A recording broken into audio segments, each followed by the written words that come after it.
Hey, good evening, and welcome to tonight's DJNTV DJ Training Live. Yay! We're going to start off with Kristin Wilson. Good evening, Kristin. Hi, John. How are you tonight? I am doing well. I'm so excited for you to come back and share your knowledge and your passion for the DJ industry and to kick off our first one of 2022.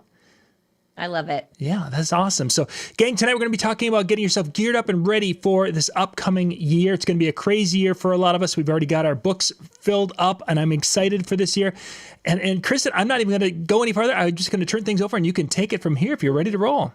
Yeah, thanks, John. Let's go, people. So, first and foremost, life is crazy, right? It's the middle of January. This week, I'm DJing Tuesday, probably Friday, Saturday, Sunday. Guys, it's engagement season.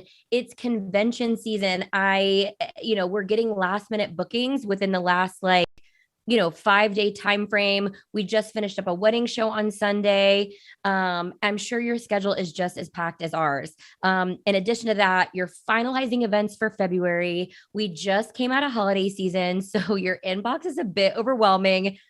It's also Monday, and someone just texted you and messaged you on 2 of your social media channels to tell you that they emailed you and filled out a form on your website. And literally all you want to do is cook the salmon because you're trying to lose your holiday weight and get the laundry done in your TikTok laundry room.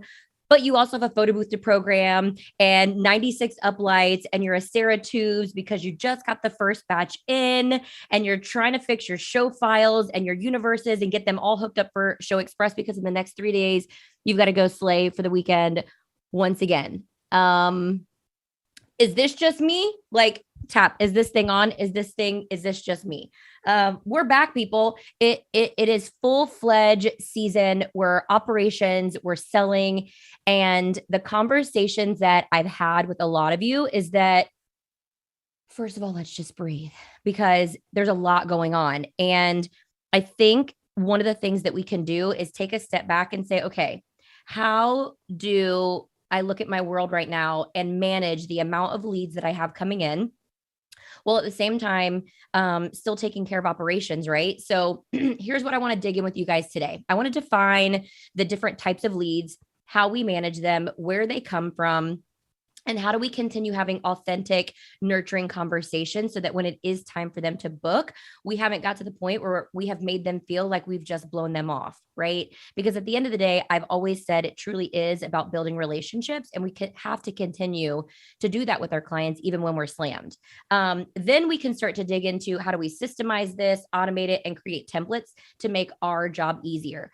What I want to remind everyone of is that, and I think I am most guilty of this. I don't know if there's anyone out there that is similar. Hit like if you are, but I sometimes have to remind myself, Kristin, don't get frustrated when someone reaches out to you and says, hey, send me pricing. They genuinely are interested in my services. I am just like, there's 52 things going on, so I need to manage my own little world.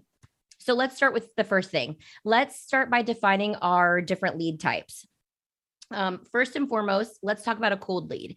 So to me, a cold lead comes from, let's say, a wedding showcase. We just did one a couple of weeks ago. There was probably 500 to 700 newly engaged couples.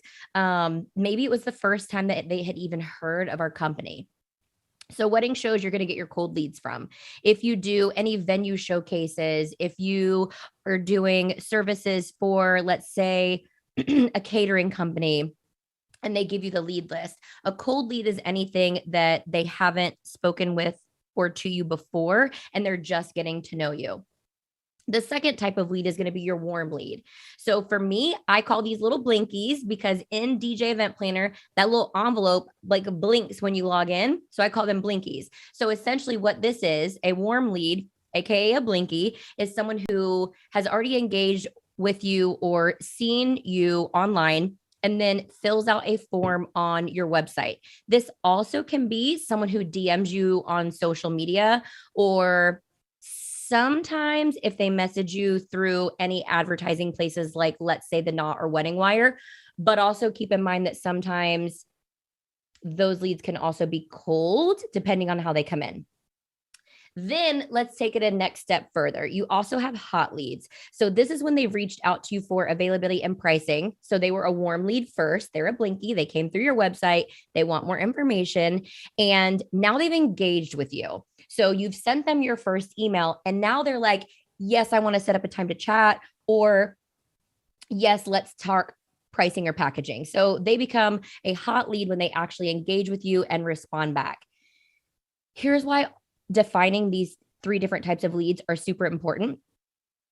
Because when you get to the point where you have to make a decision on, do I hire someone to do this for me? Am I taking on too much? Do I need to systemize something? You start to ask yourself all these questions when you get overwhelmed. And the only way to make the decision on what's best for your DJ business, whether you're a multi or a solo op, is answering these questions. Let me dig in a little bit deeper on how we communicate with each one of our leads. So first and foremost, let's start with the cold leads. So these are the ones that come from the wedding showcases. So I do multiple presentations on what I call nurture marketing, which is email marketing. I use a program called Flowdesk, which what I want to do, I'm going to screen share with you guys real quick into Flowdesk and give you a little bit of like, here's what this looks like. So this is technically called email marketing. I call it nurture marketing. And what you can do is you can create workflows within here. So I've got a couple different workflows that I have going on. What I want to do is to dig into the DJ Drip bridal shows. I'm going to pause this just for a second. So essentially what happens is when we chat with someone at a wedding showcase and they either scan our QR code at our booth itself, or the wedding show emails us a list of the emails. We drop it into this quote unquote workflow. What a workflow is, whether it's MailChimp, Flowdesk, any one of the email services, it essentially is a series of emails that is sent to the email address that you input over a certain amount of time with a certain amount of days in between.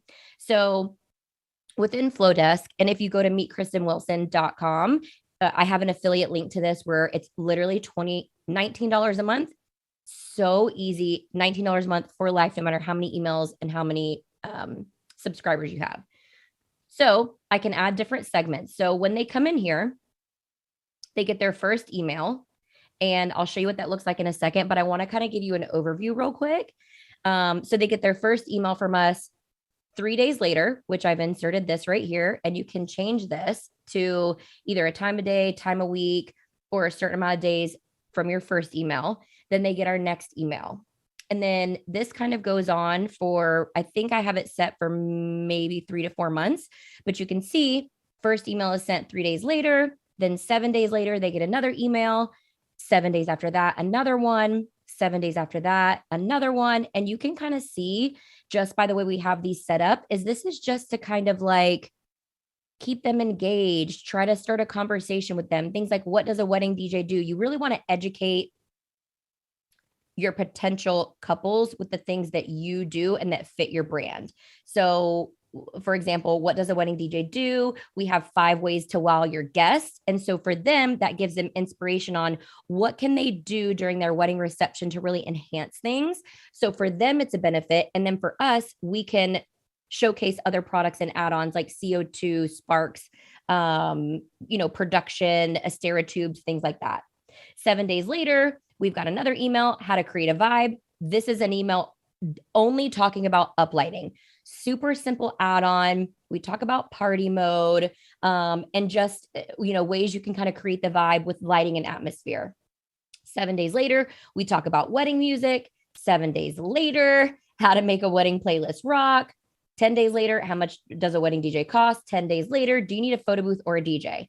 And then 7 days later, why schedule a meeting with us? So as you can see, this kind of what I call a marketing drip campaign within Flowdesk is kind of just like giving tidbits and bits of education, because listen, at the end of the day, some of these people go to the wedding show, they're not ready to book you yet. They're not, they need time. And what I don't want you to do is send a series of 10 emails that says $500 off, free lighting if you book by blah, blah, blah. You've got to create a relationship with them. You've got to take them on multiple dates. And so each of these little emails should be, fun, easy, digestible bits of information and tips on planning my wedding. The goal in these drip campaigns is to get them to the point where they're no longer cold and they become warm. Okay, so let's jump into warm leads for a bit. I'm going to stop my screen share real quick and just chat with you guys. So a warm lead, and you've got your hot leads. So one of the things that we got to the point, and I think this was maybe 6 to 8 months ago, is Jenny and I sat down and we're looking at DJ Event Planner and we're like, OMG, like, I can't believe the amount of inquiries that are sitting here. It's almost overwhelming for two people to even try to get to the point where which one of these leads actually want to have a conversation with so that we can move them to the funnel of getting an appointment.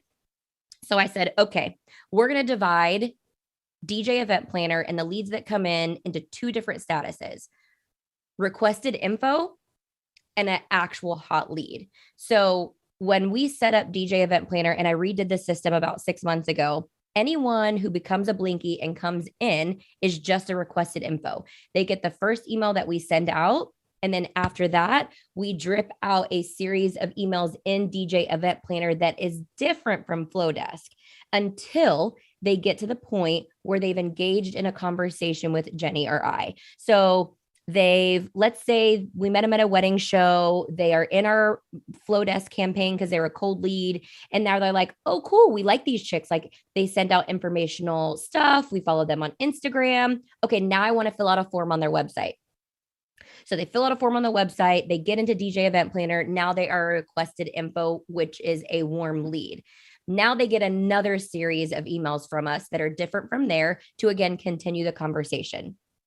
When they get to the point where they are like, yep, I want to set up a time to chat with you, we change the status to a hot lead in DJ Event Planner.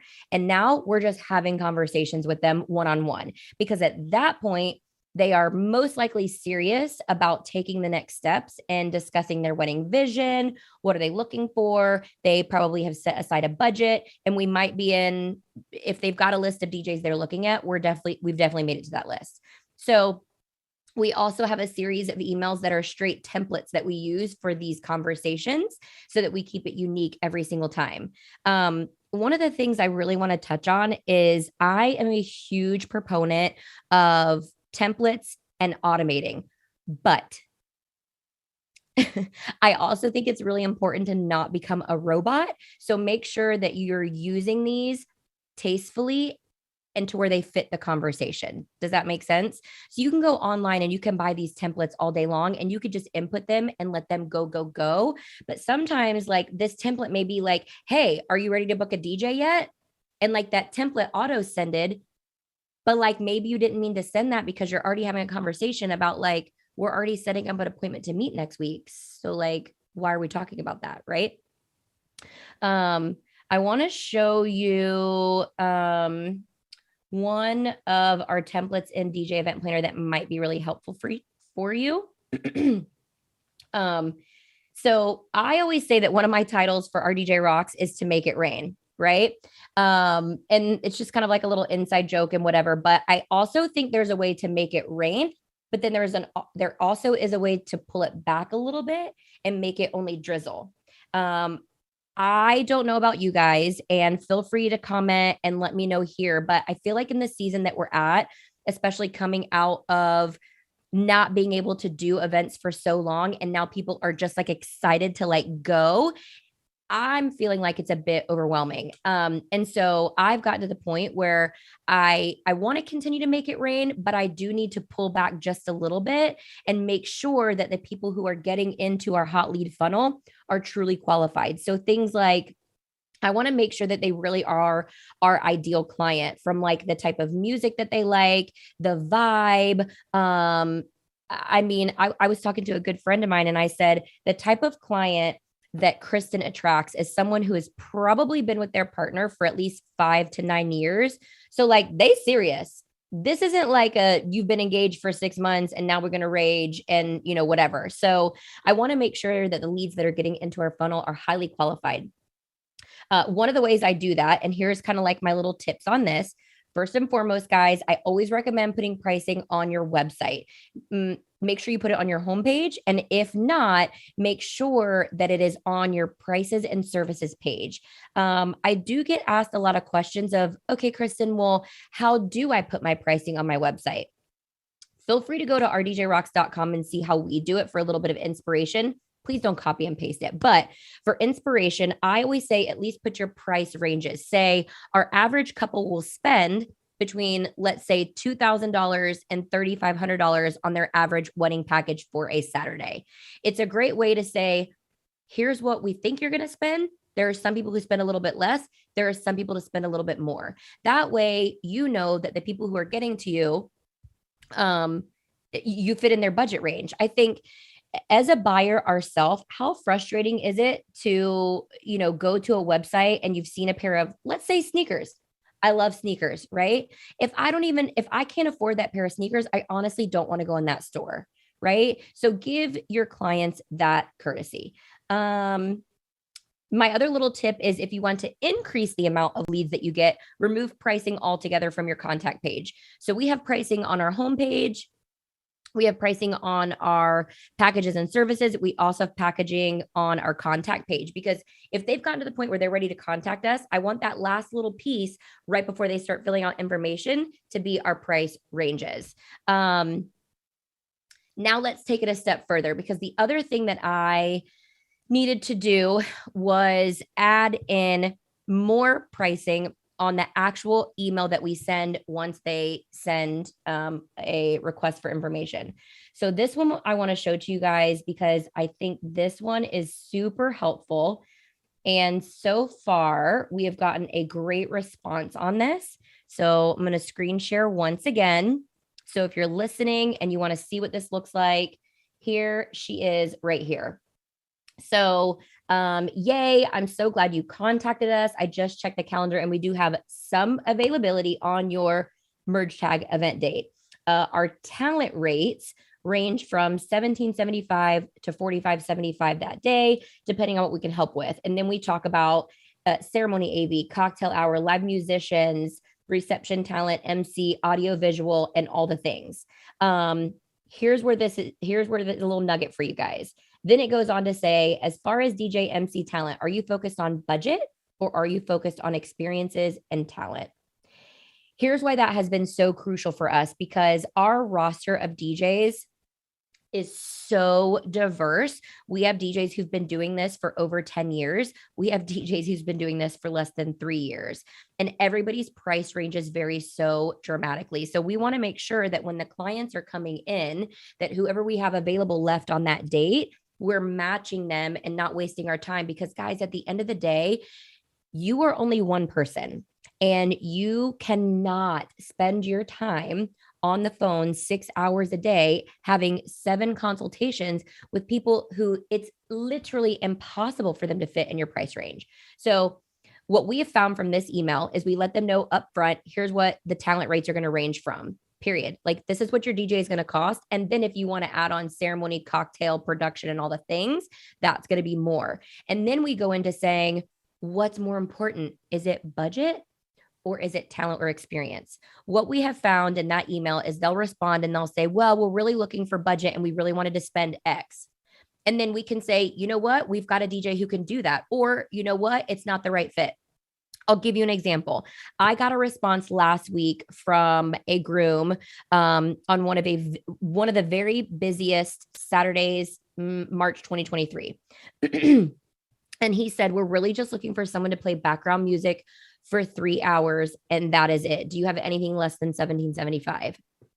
You know what? If that was a Tuesday afternoon brunch wedding, 100%. But unfortunately, we only have 52 Saturdays a year to sell. And we don't have anything less than that. So my response was, at this moment, no, we don't. And if you need a recommendation, I'd be glad to refer you to someone. The other thing I want to talk to you guys about is it's okay to say not now. Here's another little nugget I want to share with you. We got to the point where I'm going to screen share again. So we got to the point where we needed to put people on wait lists because we weren't ready to open up a certain date yet, or maybe our DJs haven't given us availability past a certain date. So we couldn't have a conversation with them, but we also didn't want to tell them no. We've used this for 2.5 years now. The other time this was really helpful to us is when we were training DJs and we needed them to get through the final audition after training. So that means we couldn't start booking these DJs until we knew they were ready to go. So I'm going to screen share one more time with you guys. I'm going to go to my wait list. Okay, perfect. So this one says, congrats on your engagement. Thanks so much for your interest in our DJ Rocks. Unfortunately, we're sold out that day, but I can put you on a wait list. This particular email lets them know that we're training. We'll know by the end of August. It usually takes, 1.5 to 3 years to train to be ready, blah, blah, blah. If you'd like to be added to our wait list, just reply back and we'll add you. Of course, we added in a few little behind the scenes things in DJ Event Planner to make sure that the status said waitlist so that we checked. And then on August 4th, we scheduled an appointment to reach back out to the client and let them know if we were available or not. So just a little nugget for you. Again, if you are feeling overwhelmed and you've got dates where you're like, well, I'm not available right now, but I could be available in the future, give yourself grace, set up a waitlist email so that you can email them back later. We actually had, I would say, and if Jenny's watching, she can chime in on this, but if I had to guess off the top of my head, we had a 30 to 40% response rate on people who actually wrote back and said, yes, put me on the wait list. Because think about it this way. Some of our couples are planning a year and a half out, but they're not ready to book a DJ yet. So you know what? Boom. I love you. Put me on your wait list because by the time you can give me an answer, I might be ready to book. So that's just another little nugget for you guys. The other thing I wanted to share with you, and I know we've got about 7 minutes left and I'm going super fast. I want to touch on my sales toolbox with you guys. So first and foremost, I want to reiterate Flowdesk. If you go to meetkristinwilson.com, you can sign up for my link that will get it to you for $19 a month and set up your workflows there. Those are for your cold leads. Another thing I want to recommend to you, if you haven't done this already, if someone reaches out to you on Instagram, you can set up not necessarily auto responses, but you know how on your iPhone, you can like text OMW and then it'll say on my way. So you can do the same thing in Instagram where if someone's like, hey, I want to reach out for pricing, you can literally type 3 letters and it will give them a response. Done. I also did a little bit of research before we went live today, and it also looks like you can set up, I've seen people do this before. I don't love, so I need to dig a little bit more, but it looks like you can log on to Facebook and set up auto replies for when someone contacts you. So I'm going to screen share one more time so you can see what I'm talking about with this. So you can either instant reply, and this is literally anybody. Looks like they've got some merge tags in there too. You can do an away message. You can do a comment to message. And this one was really cool. So contact information. If I clicked on here, this automated response responds to a message asking for contact information. You can customize this message and include additional contact information, et cetera, et cetera. So I thought this was really cool. If you want to play around with this, if someone contacts you for info on socials, you can say, sup, can't wait to chat with you.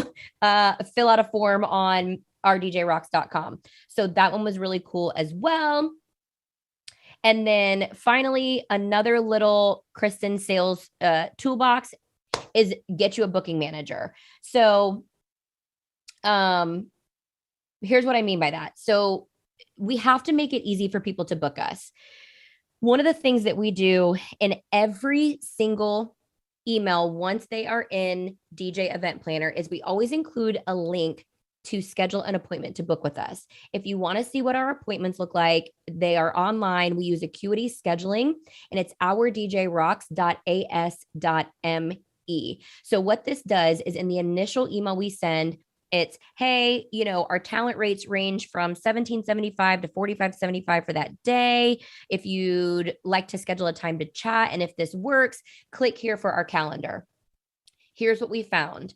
It saved a ginormous amount of time from, let's say, 20 people emailing us back and saying, yeah, I want to set up a time to meet. And now you're 3 emails back and forth on who's available. I'm available this time. I'm available this time. But then someone else responded back to you. They've already taken that 3 p.m. time slot. Now you got to email them back. None of that. If you are not already using Acuity Scheduling, that's what we use. There's also another one called Calendly and probably a few more out there. You have to do this immediately. It's another way and another place where you can also say prices range from, so that you can, again, get the qualified client that you want to talk to. What else can I tell you about Acuity? Because there was something else I wanted to share with you and now I forget. But it may come back to me. So we've got a couple questions. One coming from Facebook. Which social media drives the most leads for you? What's interesting? For us, it's Instagram, but I'm wondering if the reason why Instagram drives the most leads is because that's where the most traffic is, and where we engage most and where we post most and spend our most time. I also think that the majority of our couples are there, as well as the vendors that we work with. One of the ways that I look at our Instagram page is, how can I always try to stay top of mind? First of all, I've totally failed at that in the last 60 days. So don't at me. But Instagram is where it's at. I can always post something, tag all the vendors. I think that it helps with referrals because, again, you're staying top of mind. You're putting fresh content out there. So that's what's driving the leads. The only thing that I have seen for Facebook is when people are in the groups or in forums and someone says, hey, I'm looking for a DJ. Someone will tag our DJ Rocks. We did do a little test on that for a little while. And what I found was when I would respond to them and start a message conversation, it never was a qualified client. So I kind of let people refer us. And then if someone ends up on our website, perfect. And then another question from a Facebook watcher is, when you reach out, are you emailing, phone, text, messages? Okay, when you reach out, are you emailing, phone, text messages? Okay, so I'm going to take this question and I'm going to assume that this means when someone reaches out and they end up as a Blinky and DJ event planner, how am I responding back to them? In the really, really, really busy times, which is like right now, all we are doing is sending an email. When we are not so busy, sometimes we'll also call and say, hey, just want to let you know, excuse me, I just sent over an email. Make sure you check it so it doesn't go to spam. Let us know how we can help. Sometimes we'll also pair that either phone or text message, just because truly and honestly, like sometimes we do end up in people's spam. So I think it is important, especially when, like, again, right now, I do feel like the leads are a bit overwhelming. And should we be phoning and texting every single time? Absolutely. That's our policy, but it also is slammed right now. So like, I'm giving us a bit of grace.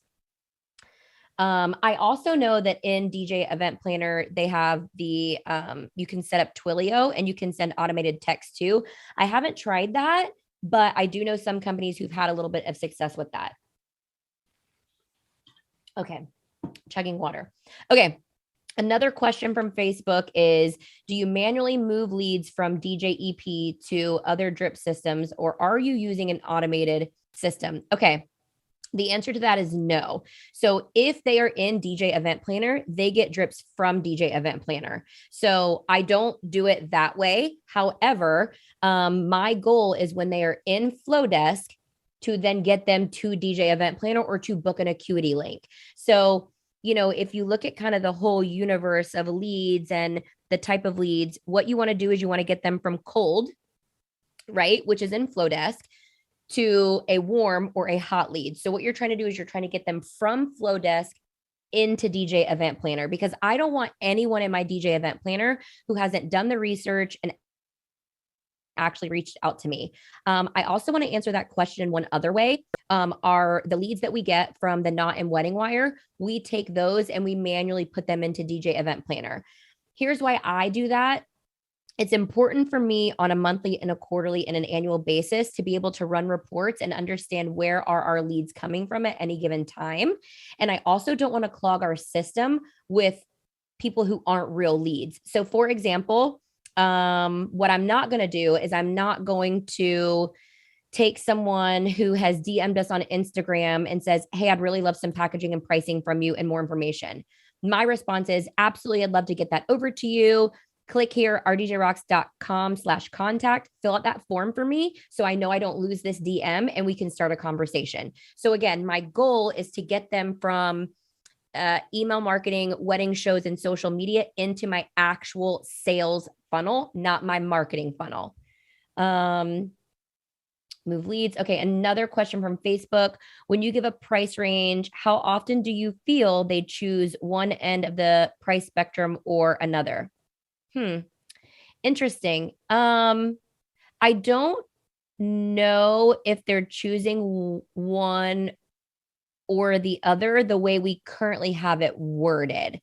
There was one time where we did do an A/B test and we said, are you looking to spend between, let's say, 15 and 2,000, 2,000 and 3,000, or like 3,000 plus? When we did it that way, all of them chose the lower range. So I think that from a price range perspective, if someone can look at your price range and say, okay, this is the least amount of money that I'm going to spend, you want to make sure that the least amount of money is enough to where they can look at their budget and it's somewhat reasonable.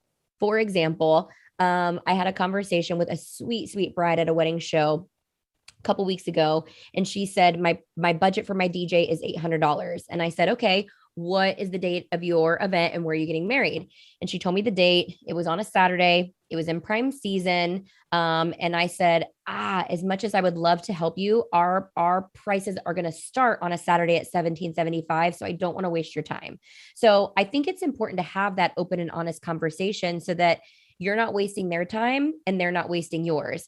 There's been some times where I've had people who say, but we really love you. So like, if I'm able to get my budget up to 1,300, would that help? If I get my budget to 1,500, sometimes they find a couple $100 here or there that can help them get closer to where your range starts. So figure out a way that works for you and then make sure you're transparent about that. Another question from Facebook we have, are you doing wedding shows to drive leads?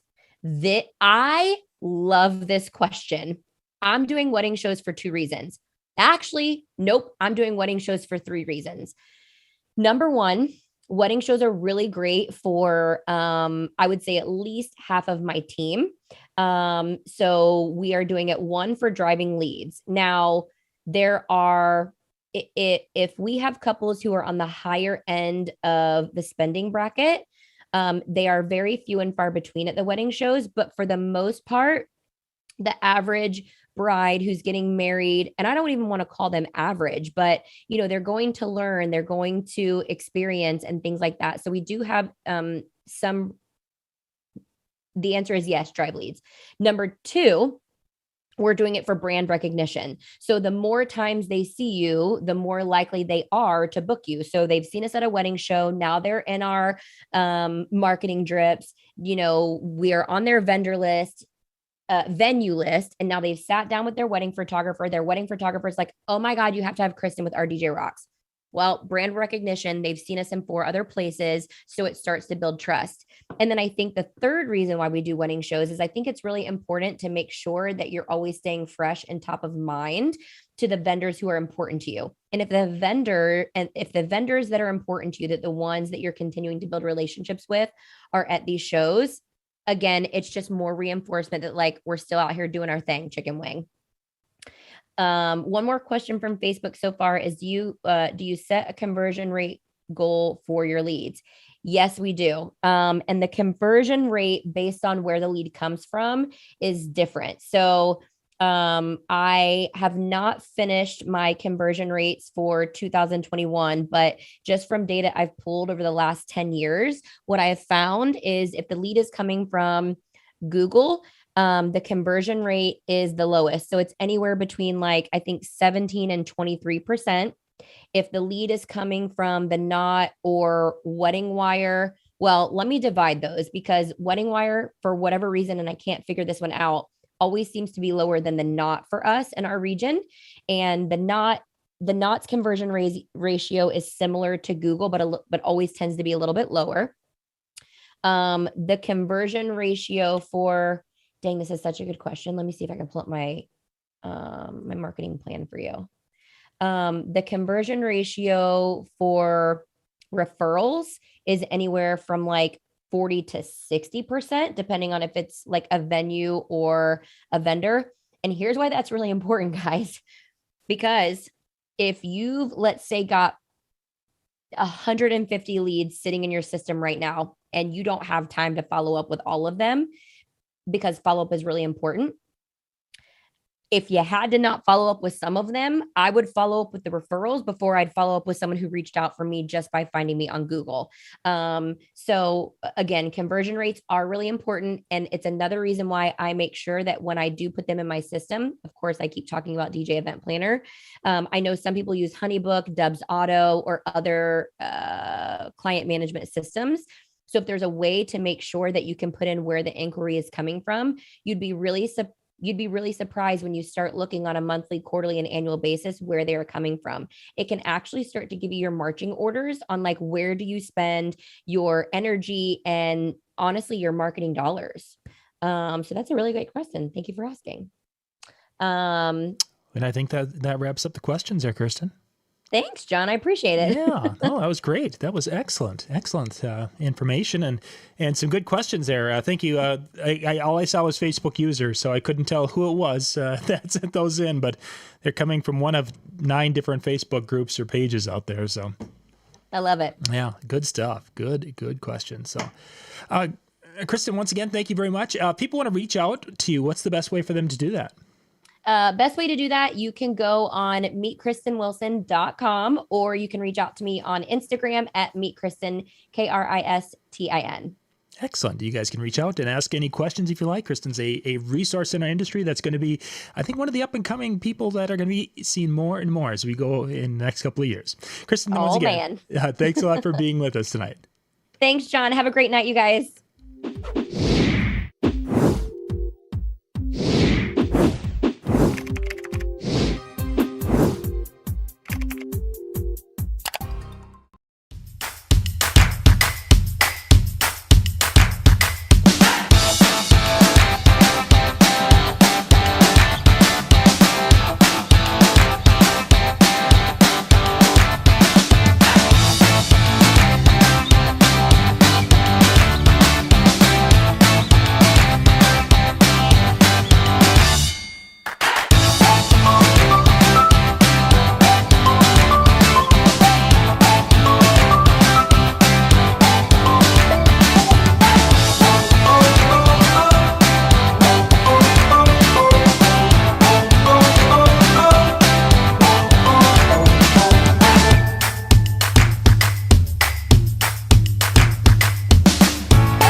We are in the middle of our first 2022 2022. Yeah, there we go. Said it right.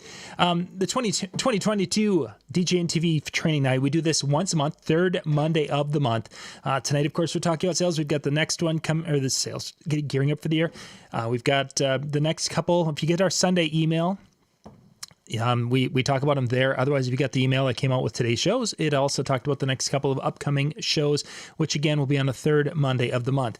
One little thing before we jump into Jim Cerone here, we've got a new website that we just launched. This is more of a DJ 101 website that's going to be really populated with a lot of information for those who are just getting started. Now, most of you watching tonight are probably not in that category, but if you are in that category and you're like, hey, I want to learn more about how to do this, DJNTV DJschool.com is our website where you can go, and we've been putting videos in there, and what we're doing is we're organizing the videos. So it's going to be music training, there's going to be gear training, there's going to be lighting training, personal health and wellness training, and they're going to be all under topics and subtopics and such, so it's going to be a lot easier to find the content you're looking for. This is going to be kind of an ongoing thing for a number of years as we update information, but it's going to be something that you might want to pop over and check out. It's behind a sign-in. There's no cost to it, but it's behind a sign-in because there's going to be some of the videos that we're using music, and it has to be behind that sign-in wall. Otherwise, we're going to get flagged with music problems. So that's what we have. Well, I don't want to delay anymore. We've got the perfect host, Jim Cerone, coming up here, and then we'll be continuing on after Jim Cerone, and we got Chris and Jason coming up here tonight. So we're just going to keep on going tonight with Mr. Perfect Host, Jim Cerone. Hi, I'm Jim Cerone, the perfect host. Thanks for joining Kristin, Chris, me, and Jason for another DJNTV training night. To take on 2022, I'm going to suggest that you need to up your preparation, up your communication, and up your customer service to the extreme. Let me start with a story. Last weekend, we were honored to help our goddaughter celebrate her wedding in Chicago. My wife and I were invited as guests, but we were also providing the DJ. Because we live in Indianapolis, and the wedding was in downtown Chicago, we knew we were performing at a venue we'd never seen, and working with a team of people we'd never met. This is where I want to illustrate to you how important communication, preparation, and extreme customer service are to make 2022 your best year ever. See, the definition of a DJ is evolving. People used to hire us for our huge music library and nice equipment. That's not what they're really looking for anymore. What they're looking for is someone to help them plan and then orchestrate a seamless production that's fun and is going to look great on their social media. Doing that takes preparation, communication, and extreme customer service. We're not in the DJ business anymore. We're in the fun event production business. Everything starts with preparation. No matter how much advanced planning you're doing now, your clients want even more. Put yourself in your client's shoes. They're trying to put together the biggest, most expensive party they've ever thrown, and they have no idea how to do it. But today's clients are different. They don't want to be told. They want to be involved. They don't want you to take the lead. They want to collaborate with you. The preparation is the most important phase of the wedding planning. Let's break down what preparation means. How often do you meet with your clients, and when? Today's clients are very anxious. They're very worried. And they want more reassurance from you, and they want to hear from you more often. Why are brides so concerned? Because their wedding doesn't happen in four walls anymore. Guests don't just show up, the party happens for the people that are there, and everyone goes home having a great time. Where does their wedding happen? On social media. They know their friends are going to be posting from their wedding in real time. How often are you meeting with your clients, and when? Because my clients seem to be very uptight, very anxious, and they want more information sooner, I've gone to a 3-meeting process. The first, after they sign a contract, is our onboarding chat. This is a quick 15-minute meeting where we talk about the process of how we're going to prepare for their wedding. We go through in detail what's going to happen when, and that way they're more reassured and more comfortable about how things are going to work. These are couples that grew up in school doing projects together. They don't want to be told what to do. They want to be involved and collaborate on the process. The onboarding session is a great way to lay that out for them. Today's couples have always had a phone and a calendar with them at all times. It's how their lives are lived. It's very structured and very scheduled, and they want things on the schedule with you.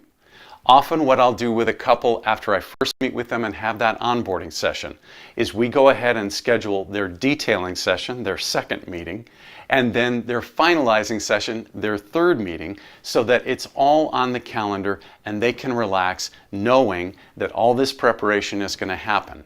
So their onboarding session is right after they sign a contract, which might be a year or 6 months before their wedding. We schedule their detailing session for 3 months away from their wedding. Why 3 months? Because I've noticed that couples are very concerned and their anxiety ratchets up. Interrupting that process about 3 months before their wedding helps calm them for the 3 months leading into their wedding day. That way, we've had a chance to sit down. The detailing session goes through literally every detail of either their reception or their ceremony and reception if I'm doing both. I provide a planner that's very, very extensive and ask them lots of questions. Today's couples are very uptight. They want to be sure their wedding goes well, and this is your chance to show them your attention to detail and the amount of preparation you're going to do to make their wedding day a success. You may have an online planner, a system where they can get online and fill out things themselves, or you may prefer to do that in person with them and walk through the process. At my detailing session, they ask what they should bring. I say, bring notes or song lists, whatever you have ready, and we'll talk through the rest. Their detailing session lasts for an hour to an hour and a half. The morning after we have that meeting, I send them their preliminary entertainment agenda. This shows them what we're going to do in what order, and anything they haven't decided yet has a yellow question mark next to it. This lets them know at a glance, we still have to tell Jim what our first dance is, or we're not sure whether we want to cut the cake before or after dinner. How did preparation help with our goddaughter's wedding in Chicago? Because we had their onboarding session a year ago when they set their date, we were able to sketch out a beginning concept of what their reception might be like. I was able to get online and see pictures of their venue, so I had a sense of where the cocktail space would be, and the hallway, and where dinner and dancing would take place. Then, by having their detailing session 3 months ago, we were able to talk through exactly what they wanted to do in what order. Like many of today's couples, they had very specific ideas of what they wanted included and what traditions they wanted skipped. They also had very specific songs for cocktails, for dinner, and for dancing. Because this was a multicultural wedding, there was going to be music from both cultures, and that gave me time to research, buy, download, and set cue points on all of the music I wasn't familiar with. See, with a band, you can't go to them and say, here's 50 songs we'd like you to play. There's no way a band could learn those fast enough. But with DJs, if we have advanced preparation, we have time to get familiar with songs we don't know. And there was a lot of music I didn't know for this wedding. 3 weeks ago, we had their finalizing session. That's the third planning meeting I have with all my clients. And yes, there are always changes between the detailing session and the finalizing session. Part of our job is to be flexible and just help our clients have a great event. This couple decided they wanted to do a mashup for their first dance 3 weeks out. So we talked about what songs they wanted, what parts of the songs they wanted included. I created the mashup and sent it to them so they would have time to practice before the big day. A week before the wedding, the couple decided to add a video presentation. I asked them questions to help them decide where the best place would be to show that and when. They brought their own screen and projector, and I asked them questions about the video they had made, mostly whether it was going to have audio or not. I helped them think of where that would be positioned in the room, and they decided it would be best shown at the end of cocktail hour, right before the guests moved into the dinner space. Because this was done at the last minute, The easiest way to accomplish both the audio and the video part of the presentation was for me to play the song separately from my cocktail speaker while the projector and screen were across the room for the guests to see. The next thing you need to do is open the lines of communication with the rest of the team. By having a preliminary entertainment agenda, a timeline that assures a successful, fun party, and sharing that with everyone else on the team 3 months out, that shows how professional and prepared you are and lets you define the room layout and the timing. Make it your goal in 2022 to provide more advanced communication. You be proactive and open the lines of communication with wedding planners, venue managers, photographers, and videographers. It's so important to a successful event to get all of the guesswork and questions out of the way ahead of time. Communicating in advance makes every event go more smoothly. It also helps you build your business because most DJs won't do it. By opening the lines of communication months in advance, contacting the venue manager, the wedding planner, photographer, and videographer, discussing room layout and timeline with them months ahead of time will make you stand out. They will refer you for that reason alone. Communication is not only important with the vendor team, but also with the wedding party, with the parents, and anyone giving a speech. You can make them much more relaxed and comfortable and not worry about all those questions flying through their head by reaching out and communicating in advance. For our goddaughter's wedding, I called the parents. I texted everyone giving a speech, and everyone appreciated knowing when they would be speaking and where. Preparation, communication, and the third thing you need to succeed in 2022 is by offering extreme customer service. COVID has turned the world upside down. You've probably experienced poor customer service multiple times. Be kind and know that by offering even more, by going even further above and beyond, you're making your clients more relaxed. You're reassuring them that you've got this. You've done all the preparation necessary. You've communicated with all the key players, and you're making sure that all of their needs are met. This is where I'm struggling, and I want your help. Please post your comments or contact me directly. The way that people see DJs now is different. There used to be admiration and respect because we brought all this music, an expensive library of stuff that we carried with us wherever we went. Even though I'm devoted to offering extreme customer service, here's where I'm struggling, and maybe you've dealt with this too. Guests no longer make requests, they make demands. They don't want to wait to hear their song, they want to hear it now, like stop the song that's playing and play my request now. Social media has made us all very self-involved. We don't care about anyone else in the room. We don't care about the couple who we've come to see get married. We want our song and we want it now. We can't say we don't have it anymore because they'll shove their phone in our face and say, here, it's right here on my Spotify. Dealing with guests is getting more challenging, and I'd love to hear your thoughts. So that's kind of my wrap up on how you can make 2022 your best year ever. Do more preparation, even if you think you're offering enough planning resources, offer even more. Communicate more frequently with your clients. Do it earlier. Communicate with everyone on the wedding team and with the people involved on the wedding day. Communicate with the parents in advance, with people giving speeches. They will really appreciate that you've gone that extra mile. Music and mixing doesn't cut it anymore. That's not why people are hiring DJs today. They want someone to help them create a fast, fun, memorable event that's going to look great on their social media. So up your preparation, up your communication, and start offering extreme customer service. I'm Jim Cerone, the perfect host. Jason Jani's up next.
are back halfway through tonight's show, and we are getting to some of the exciting parts of the night, right, Chris? Yes? We certainly are. Here we go. Yeah, that's right. Chris Washburn's coming to us from the lovely state of New York. It's 5 feet of snow by now? Yeah, I spent a good chunk of the day today plowing, shoveling, and getting my plow guy to come. And my wife's car couldn't get into the garage today. And then the furnace went out, so then I had to make an emergency call to the HVAC. So yeah, this is the joys of living in central New York. Yeah, I've had those days. Chris, I'm gonna jump off here so you can take it away. And if you guys have any questions for Chris during his presentation, please put those into the chat. And I'm taking those questions and giving them to Chris so he can answer those during his presentation. So you guys can fire away with the questions. And Chris, I think you should be able to share screen if you need to and take it from there. Fantastic. Well, thank you, John, and thank you to the rest of you for joining tonight. And shout out, of course, to Kristin and Jim for the wonderful job they've done so far. And I'm sorry I don't have any cool maps on my wall here. Instead, I just have my nerd Marvel stuff. But anyhow, the next half hour or so, what I have the pleasure of chatting with you guys about is going to a little bit more detail about the day of performance stuff, focusing on videos. Now, videos at weddings specifically here. I think Kristin and Jim did a great job of talking about some of the prep stuff, the marketing, the leads, all that. So this will be more focused on day of performance stuff. And then actually a bonus section at the end, and then I'm going to talk about crypto and NFTs in the DJ industry. Very, very new. Some of you might not even know what I'm talking about. Some of you probably seen the buzz and the stir. Something that I've been into a lot lately, and I think this will be helpful, at least the start of a trend. Well, it's already trending, but where a lot of the features coming. So videos, live video application, and a little bit of crypto stuff at the end for you guys. So for over the past couple years, I've had the pleasure of being able to present at a lot of the major DJ conferences around the country. And in almost all of them, I've talked about or presented on about incorporating live video to your weddings to add a more memorable experience. And of the feedback I've gotten more messages from DJs around the country asking more about this or follow up. Like I can't do everything in these 60-minute presentations, so I always say, hey, follow up, hit me up in the DM, email me if you want to know more. And like I said, it's overwhelming the amount of DJs that have contacted me about live video stuff. So the thing is, and I'm not just talking about, let's play music videos and put just a picture of a couple up. No, it's going more in depth, more in detail. And the first thing I want to start with is that it's a scientific fact that every human memory is tied to an emotion. So if you want to make something more memorable, it's about bringing out more emotions. It's about creating more or enhancing the ones that are already there. This is very true at a wedding. Of course, we all know that a wedding is all about emotions. Love, joy, bringing people together, happiness, dancing, all that stuff, right? So if you want to make a wedding more memorable, which I don't know any DJ or any couple that's like, no, I don't want my wedding to be memorable. In a positive way, of course, that is.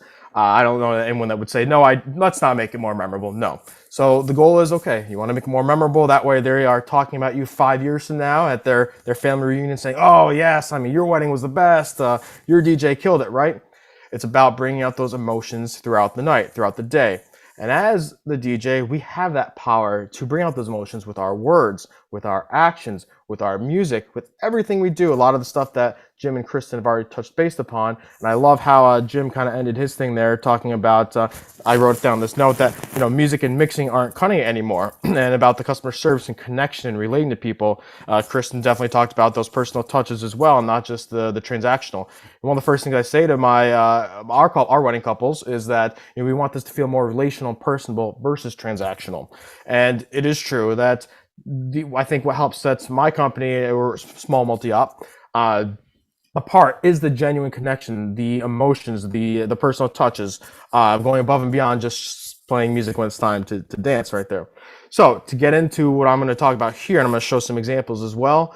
And actually for the DJ News, Disc Jockey News print that's coming out next month, I just turned my article into John. Pretty much what I'm going to talk about here, but in print. So if you subscribe to that, it'll kind of be along the same lines as this one.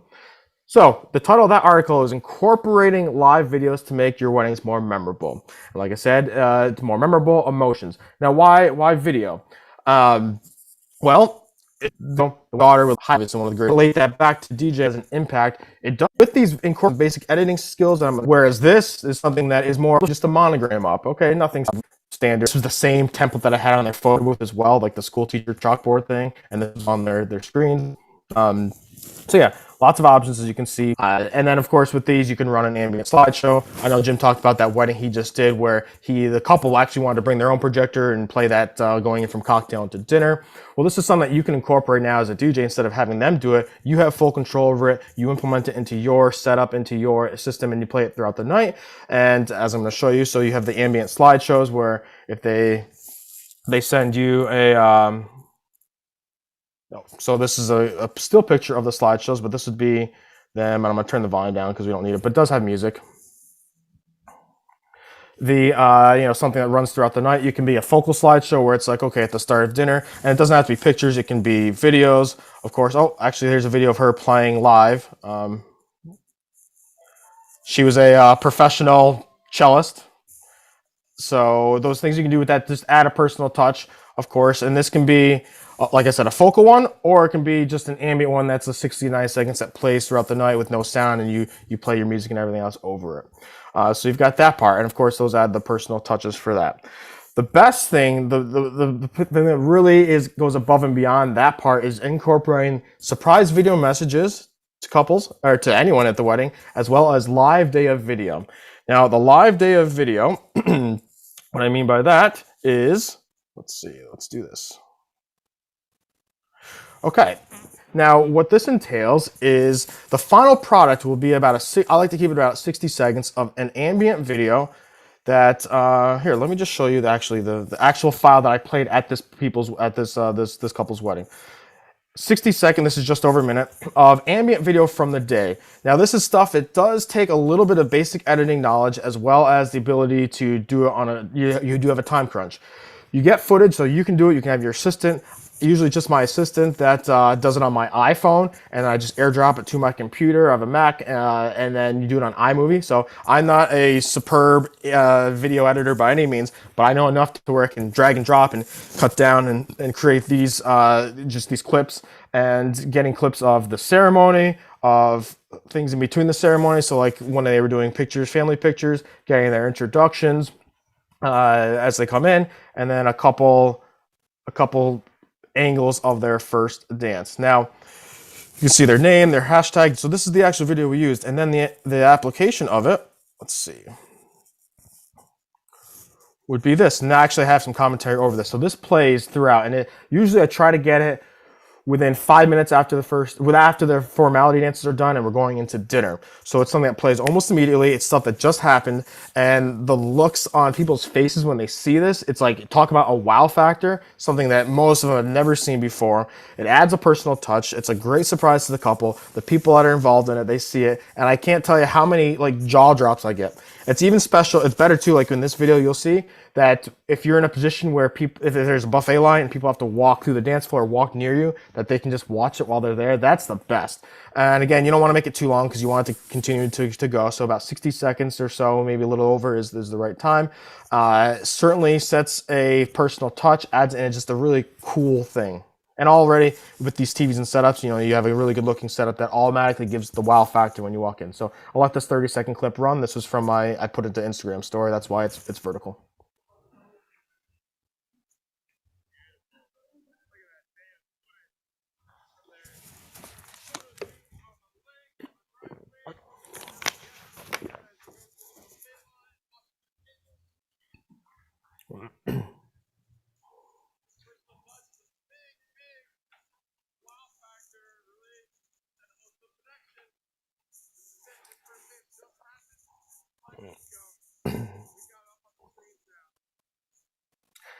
And then we let this run throughout dinner and throughout the rest of the night too.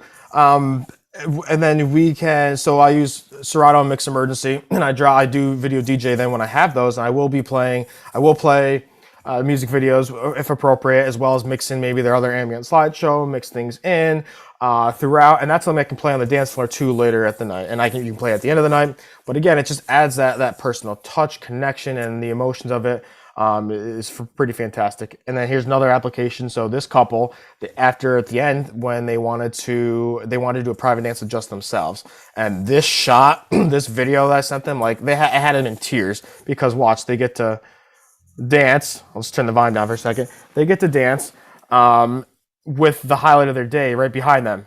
Pretty cool. Also, let it play for a little bit.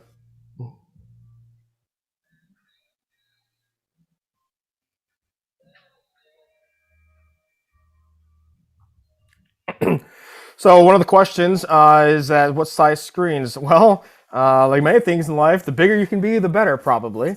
I think the ones you see right here are 55 or 60 inch. I would like to get bigger though. I've been looking into getting 70. I've also been looking into video walls as well as just projector screens that would be really big, which would be awesome. But I do think they've got to be probably 55 minimum with that. So if not, then you may not be able to fully see them too well, and you definitely want to be able to people can see it to be able to feel it. So those are a couple examples of the day of video, and how that, again, that's not too hard to implement. You get the equipment, and then some basic editing stuff, and then there you do. Now, the next thing we can also do with these custom videos is add in video messages. Anything that you can do to send a message. Again, I'll talk about like when you're at Disney World and you're at Disneyland and you're waiting to go into a ride, like or Harry Potter World. You know, when you go through in the lines and like they have the cool moving video walls that look like a picture, and they do things rather than just a picture of something. They talk to you. They do something. It just enhances the experience. It makes you feel more. It relates to your emotions of why you love Harry Potter, why your kids love that, and it gets you prepped up to when you go on the ride, right? It's the same way that works in our heads, our emotions, our relatability is the same thing we do at weddings with people in terms of love and a wedding. What else we can do with our videos now? This is a short edit. If you go on my website, washburnentertainment.com, under the enhancement section, there's a DJ enhancement section that has a longer video of this and more examples that I actually show couples, like if they are curious about wanting to book this. This is a cut down one. Just want to show you some examples of intro videos you can do, and then surprise videos during parents' dances. The parents' dances one is huge. It's almost always has the parents and people in the audience in tears. It's such an impactful way to do it, and it's something that you make it before the wedding comes, so it's something that's you don't have to worry about doing it on the fly or having a time constraint. So here we go. This first video, because of the camera I was using, it's tough to see the screen, but you'll see. But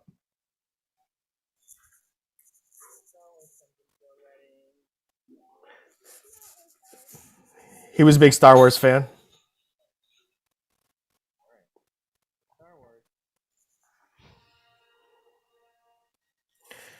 Disney did not see this, so hopefully they don't sue me.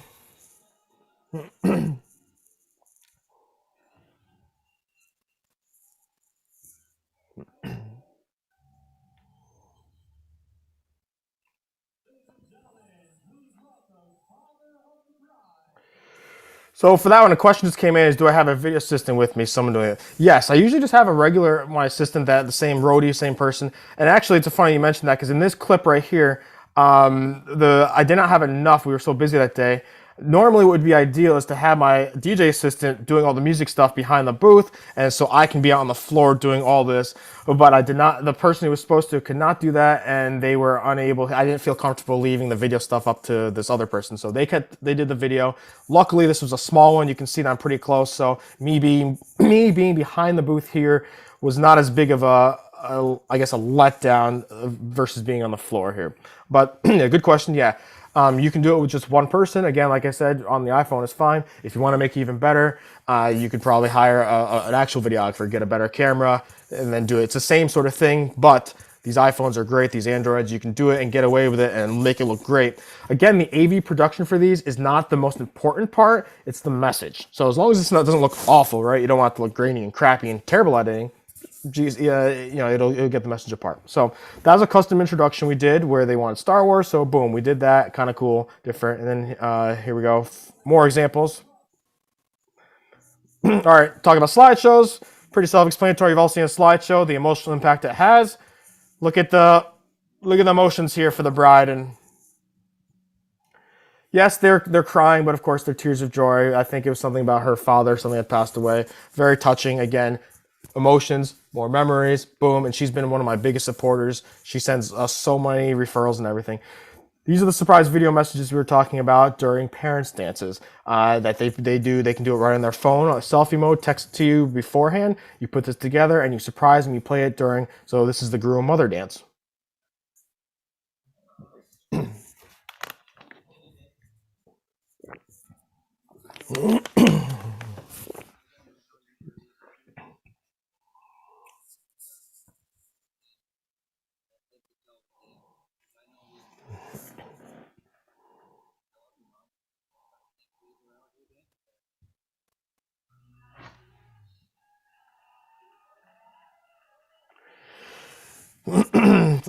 So yes, very, very touching there. The guests, the parents, the family members, there's always tears. That's going above and beyond just playing a song for their parent dances, a special moment. And there's so much more you can go, you can do. Sometimes before we introduce the wedding party, like right before the couple comes in, I can show the video of them proposing, which is cool, and maybe do like a shortened down love story or a background, or hey, do something that adds the extra to get them hyped. Boom, right before we bring them in. You can do messages where like the wedding couple will play the message and then say like, hey, we decided not to come. You guys have fun without us or something, and they surprise them. The possibilities are endless, and I'm sure there are things that I haven't thought about or haven't even done as well that we can incorporate. Again, anything we can do to add a more of a personal touch with those videos are very, very powerful, very powerful. With that. And of course, yes, then I don't really need to show you a dance floor with music videos playing. You know that enhances the videos too, especially when you can play a lot, this day and age. The average wedding couple's 26 to 35, so there's a lot of 90s, 2000s stuff, a lot of reminiscing. So you throw on like NSYNC Bye Bye Bye, or the Spice Girls Wanna Be music video, Britney Spears, and people are like, oh yeah, it's cool. And also, it's also enhancing to the people that don't dance, right? Like, there are people there that they're not going to dance no matter what. They hate dancing. It gives them anxiety, stress, but it doesn't mean they're not having a good time. And a lot of times, family members, they have more fun watching their nieces, nephews, sons, grandsons, etc. dance than them dancing. And being able for them to watch the dance floor and the videos is kind of cool, because then it just adds more entertainment and excitement to them. One of the things that if you guys are familiar with jam text, it's a way to be more interactive and engaging. You can do that with the videos as well. It overlays with music videos with all that inside. So what you see here, it's what it is a system where people can text to send their videos or pictures up to the screen. You can also receive song requests like this. So this is just this is actually my team. So it's just a test when I got to an event, I text the number, boom, sends it up there. But you do have control from your computer. So it runs, if people send up an inappropriate picture, I can hit like deny or hit accept if they're good. So again, this just adds more of a personal touch and allows more interaction, because people, especially younger people this generation, they love the attention. They're on their phones anyways, Snapchatting, Instagram, TikToking. So for them to be like, oh, let me send this picture up and let me get on the screen, they can, oh, cool, look at that. Just another level of interaction and customer service. And again, enhancing those emotions to create a more memorable experience there for that. So let's see, catching up on the questions. Yeah, any other questions about that? Feel free to get in there on that one. Do you have extra staff that are making video? Yep. Do you charge per video or sell that all as a package? So mostly it's selling as a package. It's not, again, I try to be as least transactional as possible. I don't charge per hour, and that's a whole conversation we could have for a while, right? I always tell people, if a wedding DJ is charging per hour, that's a red flag right there. So I mean, they're not putting the time into head to prep time beforehand, things to set you up to get to know you. There's a lot there. So no, I say, your final vision is you want your day to be one that everyone remembers. You want dancing, you want this, you want that. Okay, well, here's the options, what we have to do that. Here's a price for it. With the custom video setup, there's times I've given it away for free. There's times where I've upcharged for it. It kind of just depends. If I'm in a new venue or something where I really do think like it's a new venue that I want to get on the vendor list if we're not on yet, I might say, hey, can I give this away to you? Can I just do this? Because then now I know that venue's probably never seen that. It's going to give the wow factor to them as well. It puts us on their vendor list. So anything that we can do, one of the models that we try to follow is, what can I do at every single moment that'll impress and exceed the expectations of everybody, whether it's the couple, the guest, the videographer, the photographer, the valet person parking the cars, right? There's always something we can do to go above and beyond. Got off on a tangent there, but the videos, yeah, we do charge them as an enhancement, just like uploading sometimes. If I just bring the videos and they don't want a lot of pre-edited stuff, sometimes I'll just say, hey, if you want the video set up, great. Send me your monogram. Monogram is easy to make. Slideshow, it takes me 5 minutes. That's not hard. So there are times I won't do that. Or it can be used as a bargaining thing. If you're negotiating price and they're not there, I say, well, hey, you know what? Here's the price I want to get, but hey, I'll throw in uploading and I'll throw in this custom TV video setup where, we all know that uploading is not that big of a big labor cost intensive thing for us, right? Doing this, sure, you have to set up a little bit more, but it's not. And overall, you just look better. You feel better. The wow factors, they enhance what you can do. So I always like trying to give the best product as possible. So When I do sell it, sometimes I've sold up to 500 for it, sometimes 300. Around 300 is where to add that. And if you're wondering, our base wedding rates are around 3,000, 3,500. So 10% is really not that big of a thing. And I don't charge a ton extra for our enhancements. I charge more for just our team to be there, because I believe that's where the real value is in the talent, the person, not the extra tangible stuff that a credit card can buy, right? So the MC, the DJ skills, this is an extra thing. So next question. Have you had issues getting the special audio clips for doing those videos from your clients? How long before do you want those videos before the wedding? Never had an issue really, because if the people, when they see that during our playing sessions, if they see it, they're really into it and they're like, oh, we want to get you these. We'll do it tomorrow. We'll do it next week. I prefer to have these. We do our biggest planning session probably about 2 months out before their wedding, where we go through our placket, and that's probably like a 90-minute Zoom session. And we'd go over it more there if they're unsure, and then get it back to me at least a month before their wedding to do those videos, because in case you got to edit them or whatnot. Again, pretty simple to do. I just tell them, hey, make it easy on yourself. Set up your phone, take a selfie video, or have your partner do it or someone, and boom. And what is the problem? If they don't get it to you, then they don't get the product. No one else will know. So there really isn't that big of a risk for it. Like, it's on them.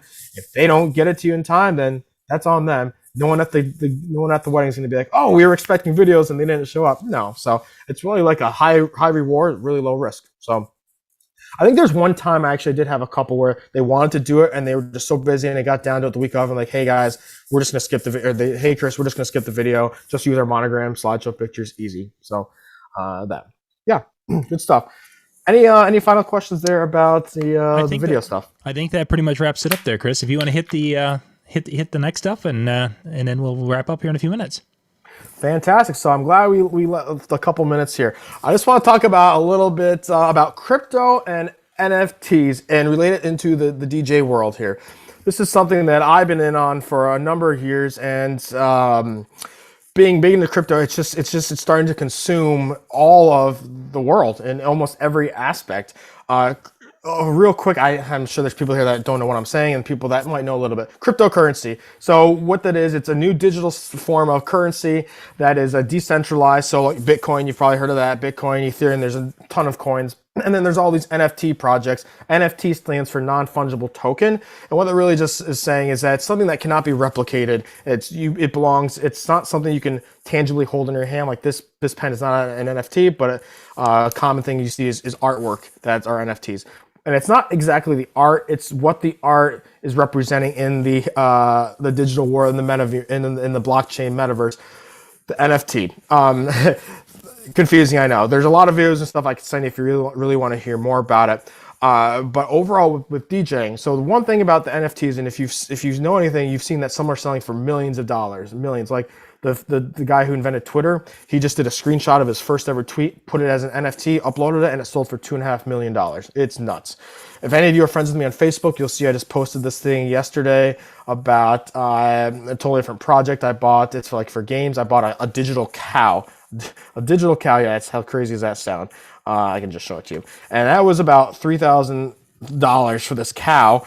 That's who the hell knows what? Actually, no, I don't have it on here. Sorry, but I'll leave this here for a second. A cow, and you can buy a real cow for $800.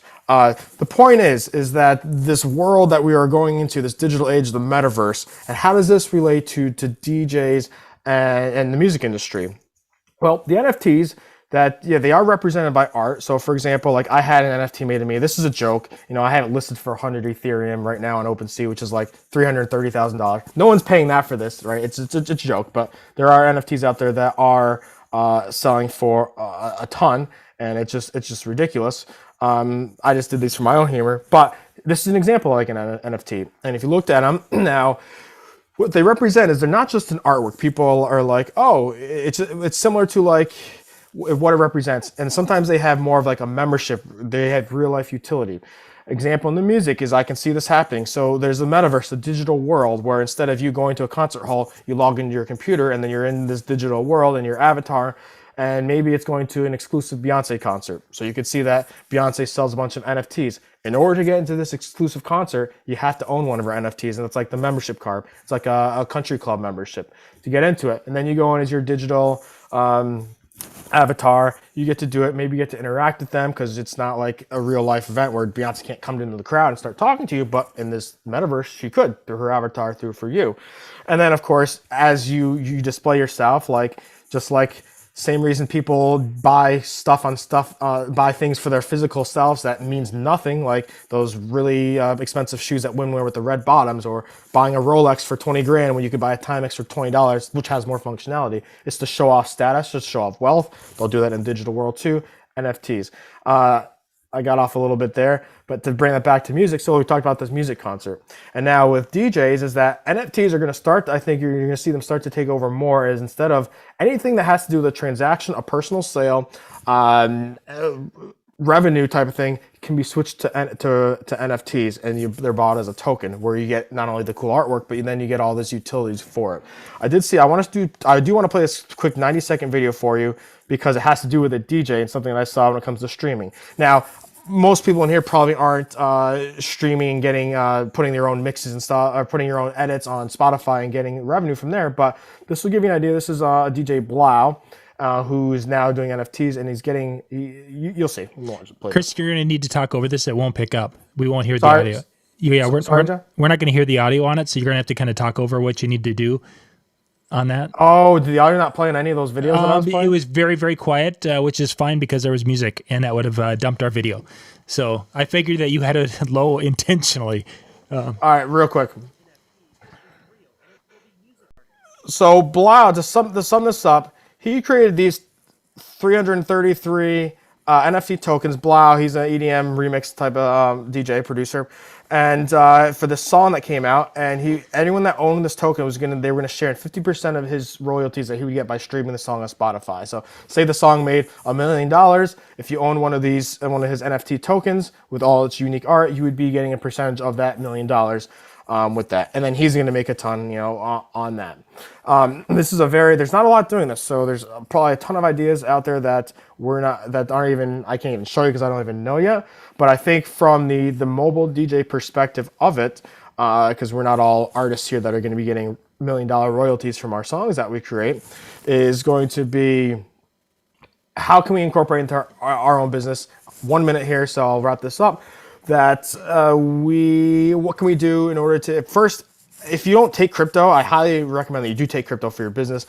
We've been taking it for a number of years, and every time I tell clients like, hey, yeah, you can pay with a credit card, debit card, Venmo, whatever. Oh, we also take cryptocurrency too. Their eyes always light up. It's something cool. It just shows to them that, oh, we're like cool, we're cutting edge, we're modern. We're not the people that aren't in tune with this reality, right? Because that is such a big part of millennials and Gen Z. So that's one thing.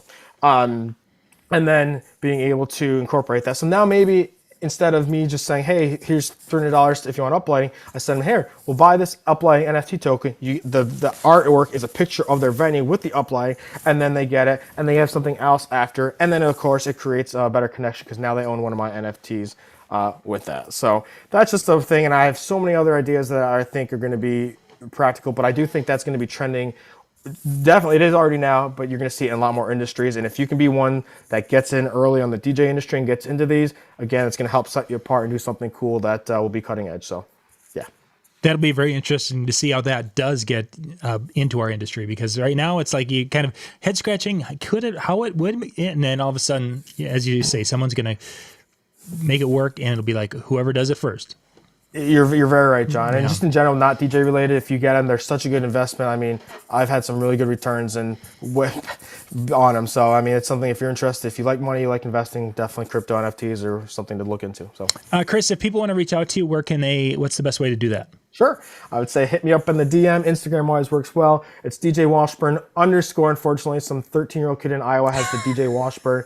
He posted one time in 2013. I tried to hunt him and his family and his friends down. I know, detective, to try to see if I could buy it from him. So DJ Washburn _ is Instagram. That sounds great, Chris. Thank you very much. And thank you guys for being with. We're going to take a quick break, and we'll be right back with Jason, Jani, and wrapping things up tonight. Cool.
All right, we are just getting Jason in here in just a moment. We are trying to figure out we don't have email on this computer in the office, and that's the best way for me to get a link to Jason. So we're trying to get it from his phone to his computer in his office and get him in on with us here in just a moment. So have patience. Jason will be with us tonight.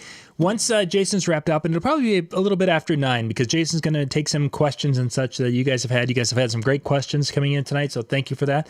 Once Jason's wrapped up, then we're going to go out to the chill room, djntv.com/chill, and Howie's going to be kind of leading a wrap up of the show, kind of doing a little recording time there for those of you who are going to hang out. It's a free spot. Go hang out when they do the recording. If you want to shut your cameras off and such, that's cool. Then once they're done, it's kind of that hallway hangout. So you can jump in there, djntv.com/chill, and just talk shop for a little while and have a kind of a fun evening. So that will be a good time. And they do that every Monday night at 10 o'clock Eastern. And on Tuesday nights, they do kind of a music show, Brian, Jay, and Howie at 10 o'clock Eastern also. So that's something to look forward to.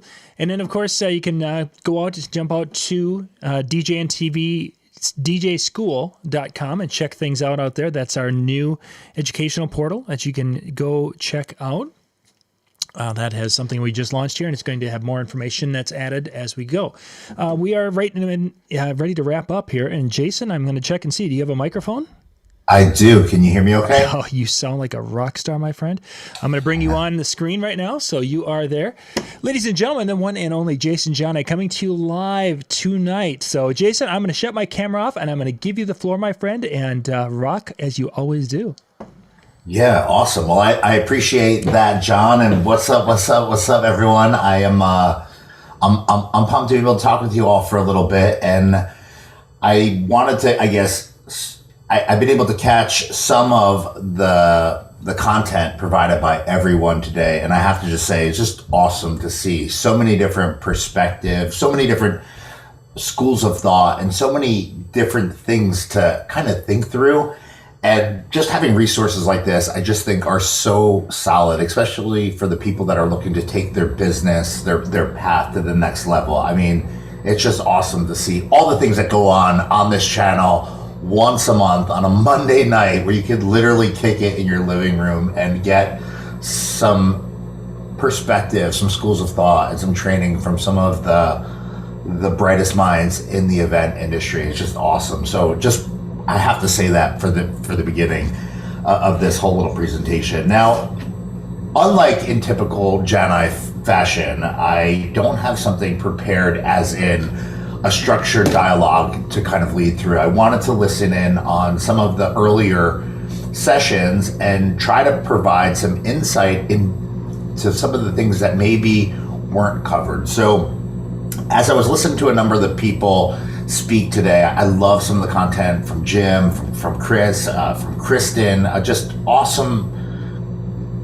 things to pay attention to for this year. I can echo so many of the piece of advice that have been given by these leaders in our industry. And as I was kind of thinking and listening to some of the earlier content sessions, I really thought of really 3 different areas in which I wanted to kind of talk through some of the things that I do at the start of every year in order to position my personal business in the right place to grow forward. And these are kind of things that fall into the keeping your house in order school of thought. Some things that sometimes we overlook, but I think require a little bit of your mind and your time. And at the beginning of every year, when things kind of slow down a little bit in terms of performance, depending on where you are in the country, there's a lot of opportunity to do some things to basically strategically position yourself for greatness as time moves on this calendar year. So I want to talk a little bit about getting your house in order. That's kind of the overlying subject title for this. And there's a lot of different things that I think I could squirrel off and talk about regarding keeping things in order and looking at things a little bit differently than what has been over the past year or so. the past year, the pandemic, for the most part, is over. And I don't mean to say that shorthanded, but there are insane numbers going on right now today. But the madness that started at the beginning of the pandemic is the past. And I think in order to really have a successful 22, 23 and beyond, these years strategically are lining up in our favor for it to be the best year ever for so many people that are looking to not just survive, but to thrive within this event industry. And I think it's so important that we all have a fresh mind looking at everything with a glass half full kind of perspective or view, as opposed to a glass half empty. The past is the past. You should feel very, very lucky and fortunate and grateful that you've been able to weather the storm and you've gotten through that to where we are now. Now, if you're just starting your business, this is an interesting time to kind of come on to the circuit and to really shake things up, because I believe that the pandemic and everything that has occurred over the past 2 years has really leveled the playing field in a lot of different ways for a lot of different professionals in a lot of different areas, entertainment being one of them. The pandemic has shifted things, but we have to think of that as yesterday. And in order to move forward, we can't have our head looking backwards. We need to have our head on straight, and we need to be looking at what the future brings.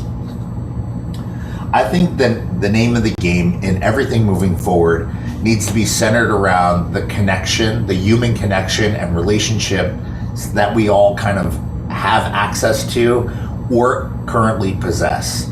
I think if relationship building and relationship nurturing is not something that you have within your wheelhouse or something that you're thinking about, this would be the time to really, really work on, however you possibly can, building solid relationships with colleagues, other entertainers in your area, other professionals that might be working on site at the events that you're DJing, whether they're on the venue side, whether they're on the hospitality side, whether they're on the service provider side, because I believe we all kind of grow when there's collaboration that takes place. I think that the pandemic has shifted the way that businesses need to operate as a whole. I think people now more than ever expect more out of people. I think people more than ever almost demand more out of people that provide services, especially in the entertainment space, because we as entertainers have such power over the successful implementation of someone's event. And I think it's something that you always have to keep in mind. So just wherever you are in this game, having resources, having relationships and having healthy relationships is just so insanely important. I think that's what's gonna transform the people from just getting by to the people that truly thrive, because the power in collaboration is mind-bending on so many different levels. And the longer that you do this and the further that you go, the more you realize that how powerful relationships are. So I have to kind of start off by saying that. So let's talk about getting the house in order. So where do we start? Well, people that are observing this content could be performers, they could be owners of businesses, and they could be someone that maybe just dabbles in this. I think in order to kind of get your house in order, you need to take the temperature of where your house is. You need to figure out what you're doing, what you've been doing, what you truly want to do, and you need to kind of sort through like what the future looks like. I heard Kristin talk a little bit about the faucet in terms of opportunity coming in and making sure that she identifies the right clients that she wants to. As a matter of fact, Kristin referenced earlier her couples being together for 5 to 9 years, which I think is really powerful. Identifying your ideal client is a big part of really like goal setting, I think. And I think if you're a DJ that's watching this and you haven't really deconstructed who you want to work for and how you want to work for them and the places that you want to work for them, that's something that I've talked about in the past here on this channel, but it's an exercise that I think really provides a lot of insight and can almost give you the target for where you want to go for this year in terms of like where you want to spend your time focusing on either nurturing relationships or developing a plan to access or to kind of touch on those people. When I talk about getting your house in order, I like to always think about where are we today? Who's calling the business? What are they asking for of the business? And where do I excel, or where do we as a business excel? And where are our shortfalls? Now, these answers to these questions are not always going to be super easy. And sometimes they could even be upsetting to kind of bring to the surface, because everyone wants to do a great job at all things. I think that's just the nature of being a DJ, especially if you're newer in the industry, you're very hungry and you take on maybe even more than you should at certain points of life because you need to. I think where everything is going in terms of events and really future, you have to look at where the opportunity is in your market. You have to look at your market. You have to look at what's available around you, and you have to figure out where you fit in. When you do that, you also need to look at kind of some of the other things. What are your messages that you are sending out on platforms, social media platforms, on your website? When is the last time that you've scrubbed through that content? I can tell you right now that I'm currently in the process of doing that on all things SCE Event Group and Jani. We're going through the website. We're updating text that maybe was originally set up a year and a half ago that needs to be reworked again. We're even going back through and removing a lot of the COVID talk that was very, very useful on our website and in the messaging of all things that were coming out from the SCE portfolio that no longer really need to be front and center, because I believe that if people are finding us now, they know that we kind of can handle certain things a certain way. I'm not saying not to have that available, but it doesn't need to be front and center on our website, because we've learned and we've adapted our business. And now it's like, how do we communicate what it is that we're doing today in a way that almost builds our relationship a little bit easier, as opposed to, hey, we're only interacting via computer and it's all automated and all these different things. There's a lot of different ways to kind of look at your social media, but I think a great exercise that everyone watching this could benefit from is taking an hour out of your day tomorrow, if you could spare it, and just scroll through your last 12 posts, your last 15 posts, even your last 21 posts, and look at where the engagement has been. Has it been consistent? Have certain posts or certain things done better than others? Take the temperature of the people that are following you, the people that are commenting on the things that you're posting. Look at the leads that are coming in through your website, that are coming in through your DJ event planner, that are coming in through your wedding wire or not account, and see if there's a common thread in terms of what's actually becoming successful for you once that conversation starts, and what's not working. And start to look at ways to maybe fill in the gaps, whether it's by shifting your messaging a little bit, whether it's by changing the images or the things that you're posting on social media, whether it's getting a little bit more creative with some of the things that you have access to cast the message of what you offer and what you're capable of. I think that's a great place to start. Getting the house in order requires so many different ways. I should say, could require a lot of different things depending on who you are, where you are, and things that you do. But I'm a big fan of taking that look at the beginning of every year and making sure that the things that are available for people to find all fit in line with who you are, where you want to go, and what your overall goal is for your business. I think updating things at the beginning of every year is a very wise decision. I also think that it's important at the midway point of every year to make sure that your content is still in line with what had been months earlier. Another thing that I think I want to mention that I do at the beginning of every year, which is sometimes intimidating, but it's a fun project that I always enjoy, even though it makes me crazy, is a music management, I guess, basic process that I follow. And over the course of every year, I like to save a lot of, I like to save a lot of the events that, I like to save a lot of events that I think really knock it out of the park. If I do a handful of weddings that are just incredible, I save the playlist, the history of that night into a crate. But I find myself collecting these crates over time, over quarters of each year, and they almost become crutch crates for me in some respects because I always recall them. And I think they're great tools to have as a DJ, especially if you're performing and you're doing something that you might not be familiar with all the time. At the beginning of every year, what I'd like to do is I consolidate all of those different events, all of those different crates, all of those different subcrates, and I consolidate them into one master library. Now, I've been doing this for a couple of years, but I think that this one exercise makes me a better DJ each and every year because I am pushing myself to not use crutches and to stay creative. I have the content in a crate that essentially is like a master tools crate, if I was to call it something like that.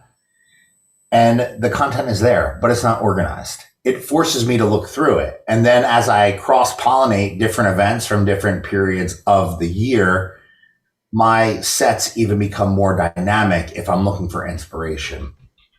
As we add new tracks from promo only every month or whatever into a new crate that we're building, and we start using those new songs at events, I start a new master crate for this year, a new quarter crate with all the different highlighted events that I'm able to do. At the end of this year, I'll do the same thing over and over again. I delete duplicates, I'll clean and scrub my music library. I really try to take time to get rid of dead weight within my collection so that I become a more efficient DJ. But I also like to take away some of the security that I have from the past, because the past, what was, is not what is. And although that content is always really good to have, it's something that I always like to shake things up, to push myself to creative. Another exercise that I like to start at the beginning of every year is every opening dance set. I try to open each new event, the opening dance set, with a new song. Now that is very scary and it's very easy in the beginning, but if you're working frequently and you burn through the things that are super familiar, things get pretty interesting by the end of that second month or by that 20th event that you're doing if you're working all the time. And this doesn't matter if you're a wedding DJ or you're a Sweet 16 DJ or you're working in a bar or a club or whatever. When you're shifting things around, when you're moving things around, playing different edits, playing different tracks, trying new things, I believe that creativity that exists in all of us doing this starts to really take on some really, really powerful things. And it allows you to really, I guess, change the look and feel for your business. So many people get stuck in these almost like monotonous habits almost. And what we want to do at the beginning of every year is try to break what was in the past. Do I remove songs that haven't been played or songs that don't chart? I do remove a lot of content. I will add songs sometimes into my overall music library that I think I will use. And if it doesn't have a place for me at an event or for my life in some way, shape, or form, whether it be a stream on Twitch or an event, then it doesn't really need to sit on my hard drive when I bring that out to an event.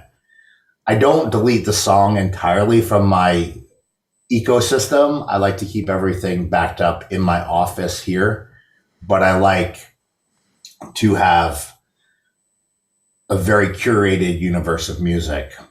And in reference to music specifically, I do try to curate my music library to only be the very best of the best. I learned a long time ago that, and I can go on and on about music management. I have a series of videos on YouTube talking about this specifically. I realized in 2018 that I played over 200 shows in multiple countries and multiple states in the United States. And at the end of that calendar year, I touched 13,000 plus songs. Now, on my music hard drive that was loaded into my Serato at that time, I carried somewhere in the area of 156,000 songs. And many of those songs were duplicates or like secondary, third, fifth, 12th versions of songs. So when I started to kind of get into this thought process of how am I going to curate all of this stuff, I went to an event and I pulled up something like Crazy in Love, and I had like 96 versions of that song on my hard drive. And I always knew the 3 or 4 edits that I would play depending on what I was doing. But I had all of this other stuff that almost made it confusing to me. Well, I was doing an event that I was actually DJing, but I did have my team there supporting me, and I had to take care of an issue that was pressing with the couple that I was there working for. So I stepped away from the DJ booth and I asked Rico, who's traveled with me to every one of my events for like 10 years. He's an incredible DJ. He's a very, very talented person, to play a song. And he pulled up the music library and it had like 30 versions of the song, and he didn't know what to play. And of course, he played the wrong version of that song. So I was motivated to clean up my music library. And do I carry multiple versions of each song? Yes, I do. I carry the original. I carry some type of drum intro, outro edit. Usually those edits, when I keep those, I play a little bit faster. So I might make them myself, or I might cut down one that might exist. There are extended edits, there are quick edits. I like to play a lot more short form edits of music than anything else, but I also play a number of other style events. I don't just play private events or wedding events. I play after parties, I play some club stuff. So rather than just having, and depending on the song, the original and a lead in, lead out, I might have another version that has been an edit that maybe I created or someone else has created on a different music service website.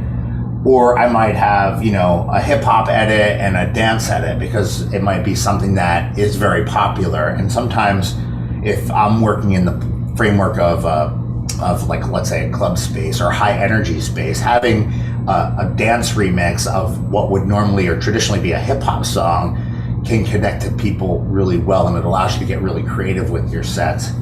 So I try to limit my individual songs to 5. I try not to have greater than 5 versions of any song on my computer. There are definitely a few songs, the staples, that might go a little bit more than that, but 5 is usually the sweet spot for me. 5 or less, I should say. And there's certain songs that I will only always play the original, or I will only always play that quick version. And when I do that, I remove everything out over time. This process, this music management process, I start it in the beginning of every year, and I never get to finish it completely by the end of the year. And it's something that's ongoing, but I think for the context of this call and about setting up this year to be the best year ever, if you are someone that is focused heavy on performance, now is the time to take action to clean up your surroundings and to scrub things out and to try to create what will help you being better at what we do. The less clutter you have in your sandbox, the more efficient you will be as a DJ, the quicker you might be at setting up a set or going to something that might be what takes your event to a whole nother level.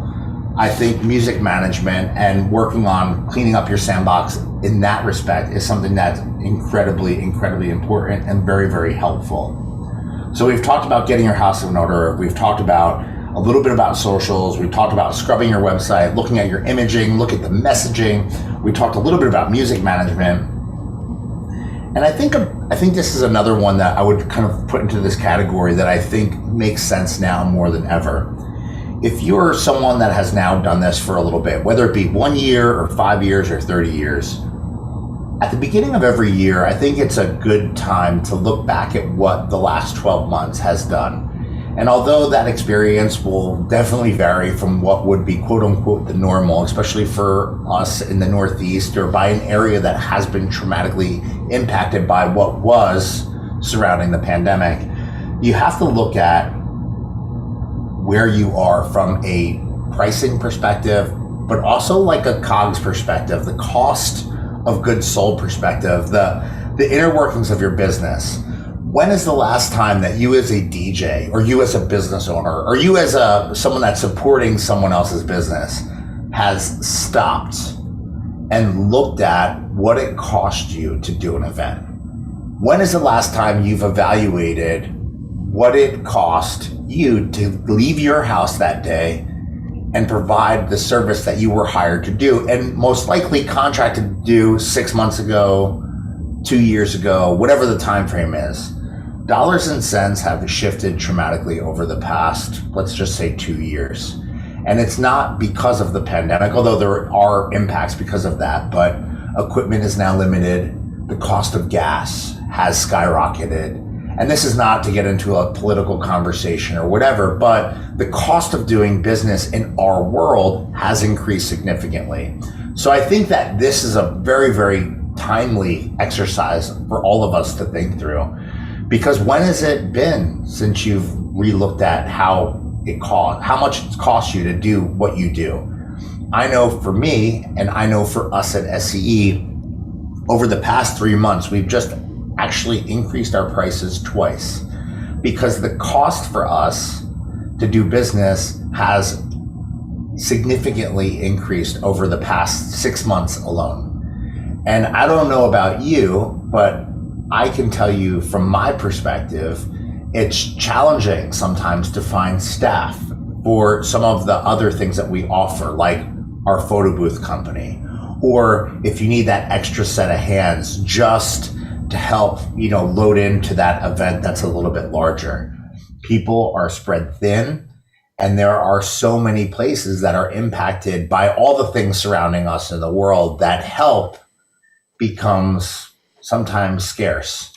And when you can identify help and you can, bring them into your ecosystem, sometimes what they expect in terms of compensation might be a little bit more than either what you're used to or accustomed to paying, but also what would make sense based on a contract that was established 2 years ago. Now, for existing contracts that are in your whatever, you can't really change that, but you can change everything for the people that are coming in because what's relevant today may not be relevant tomorrow.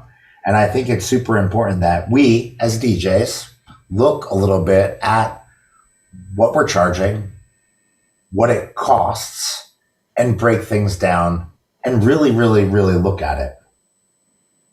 Another kind of area that I wanted to talk about is setting up goals. And, I've talked about this, I feel like almost ad nauseum, but I think it's such an important part of the world that we live in. And that's kind of where I want to kind of keep the rest of this conversation. I'm happy to answer any questions that do come in, but setting up goals is a really, really important thing for DJs to do. And I'm not just talking about like lofty, like pie in the sky style. It's great to dream and it's great to aspire to, and it's great to really like plan and try to do the work to get to whatever it is that you dream of. But I think it's super important for us all to identify a handful of realistic and obtainable goals based on what's actually something that you can accomplish. And I think having those goals written down, shared within your little community of people that you associate with or talk to or network with, or even just talk to on social media is really, really, really important finding your tribe that supports you and uplifts you, finding your tribe that can help you if you run into obstacles or maybe even a rut.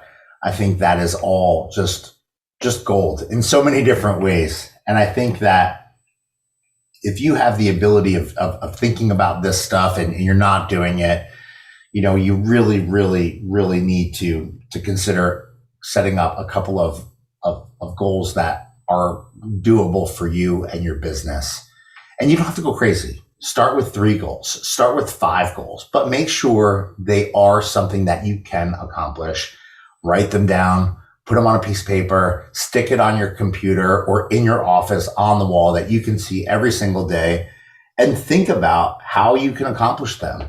And then every time you do something, every time you go out, every time you do an event, try to do what you can to inch a little bit closer to those goals. When you do accomplish those goals, make sure you celebrate them and celebrate the life out of them, literally boast about them to the world, because I think we all need to see that in this industry. And I think we as DJs need to support the people in our industry that are doing amazing things and really, really, really, really crushing. Now, I know that all of these topics are a little bit varied and all of these little things that they're kind of mismatched and everything, but I wanted to try to fill in some of the gaps for what has been talked about or has been presented here this evening. And I hope that you, whoever you are, wherever you are, and whatever business that you are part of, can benefit from some of these either schools of thought or things that kind of help you and help everything make this the best year ever. We're in an incredible